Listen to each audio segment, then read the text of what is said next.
Hello, parents. I just want to go over a couple of things now that we're really introducing more spelling into the homework. The spelling I'm working with it or assigning is sight words, or as Horizon says, MC, most common words, MCW. So you'll just so you know what they are. Here, so a lot of it's that see it, say it, spell it, so forth. We've gone on, but I'm going to send them a page protected paper that's going to be blank. And this is just another way to practice that spelling, especially so that they get tired of the same thing over and over. So just use it as you wish.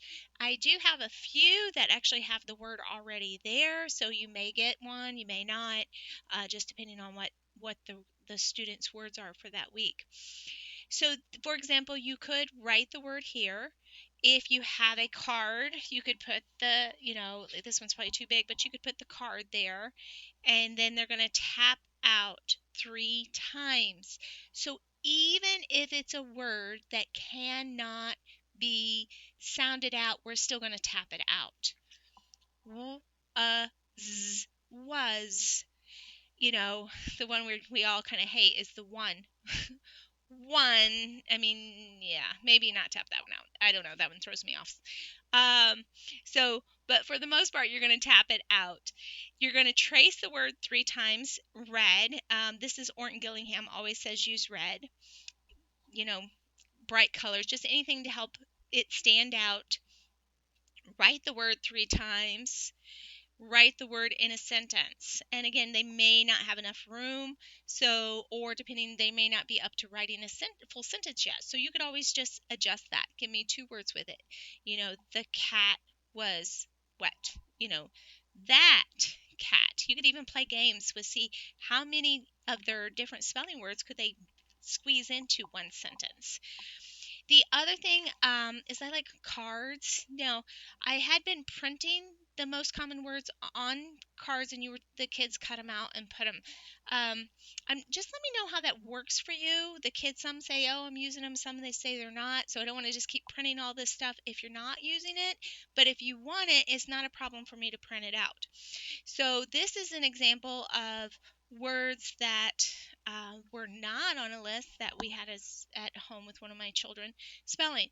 And we made pictures for every single thing.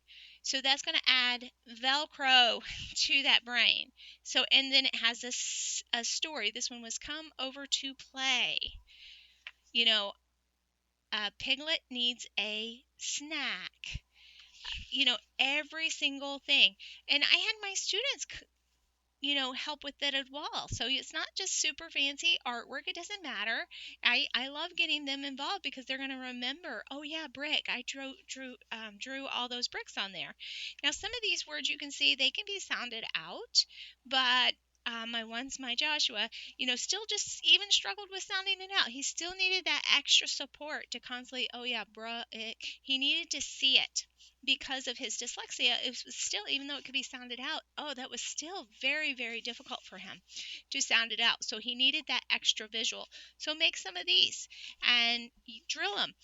Again, always hold them up because when we're trying to remember something, we look up. So hold them up if they're sitting and then ask them, what is this word? Come. Tap it out. Come. How do you spell it? C-O-M-E.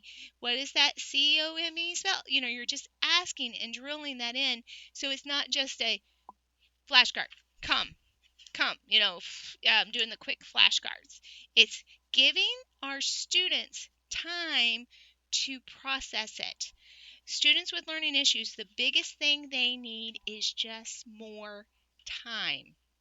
So that's a great way to practice, and then again applying it. So again, where your students are, write it out in a sentence. Could you put it on the chalkboard? Could you dictate it with one of your other words? And just keep constantly dictating those sounds. Give me the slide. Ba, cat. And then if they're doing the blends, blah, bleh, drib, so forth. Constantly dictate that because when we give them a list of words, here's a list of words, copy.